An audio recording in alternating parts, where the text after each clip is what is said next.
Hello and welcome to Undead Gaming News, your one-stop shop for all things gaming. I'm your host Zombie, and first up this week, Luminous Productions, the studio behind Forspoken, has announced that it's going to be closing, with staff set to merge with Square Enix. Luminous Productions is currently working on an expansion for Forspoken, alongside a patch to address the overall game performance, of course. Square Enix has since released a statement confirming that the merger will come into effect on May the 1st, 2023, where they said, "The merger is part of the company's efforts to further bolster the competitive powers of the group's development studios, a goal set forth under its current medium-term business strategy. Combining the two entities will further enhance the group's ability to develop HD games." Sharing a statement of their own, Luminous Productions wrote, "Our talented team will join Square Enix to deliver new, innovative gaming experiences to players across the globe. Between now and then, we remain entirely focused on Forspoken. We are currently working on the previously announced patch to address the overall game performance, and the DLC, Entanto We Trust, is on track for release this summer." Sticking with Square Enix though, they're getting a new boss. Yusuke Matsuda has served the company as the CEO for 10 years, and spent the last couple of those years hyping up NFTs and other blockchain scams, and he's now set to be replaced by a relative newcomer, pending shareholder approval in June of course.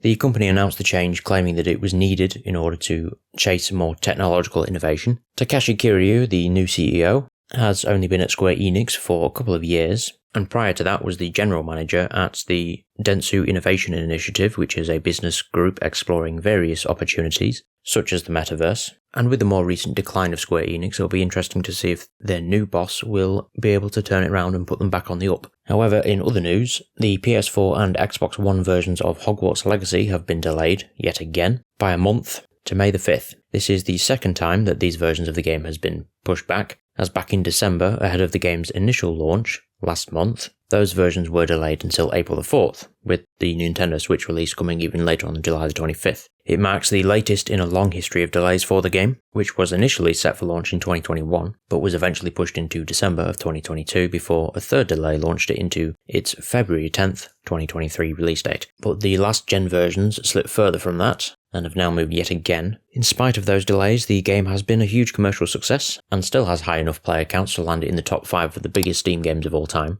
by concurrent players of course. In other news, we have an official release date for Starfield now, as it's officially set to launch on September the 6th, which of course marks a delay from its previously planned launch, which was the first half of 2023. But Bethesda has confirmed that the long-awaited Starfield Direct presentation, which will feature an in-depth look at the game, will broadcast on Sunday, June the 11th, immediately after the Xbox Game Showcase, which was also newly announced recently. The Xbox Game Showcase is typically how they brand their E3 presentations, and while that date matches with the E3 2023 schedule, Microsoft has not explicitly discussed whether or not they'll actually be part of E3 itself. As for our final story this week, several LEGO game projects have reportedly been quietly cancelled at TT Games. Projects that included LEGO Guardians of the Galaxy, a LEGO Disney title, as well as a mobile port of LEGO Worlds. A non-LEGO shooter featuring Warner Brothers characters such as Rick and Morty and the DC universe of Batman, Superman and Wonder Woman has also been cancelled. Project Marley, which is one of the allegedly cancelled games, was set to feature characters from Disney's biggest animation projects, including Frozen, The Muppets, Toy Story, Winnie the Pooh, Nightmare Before Christmas and more.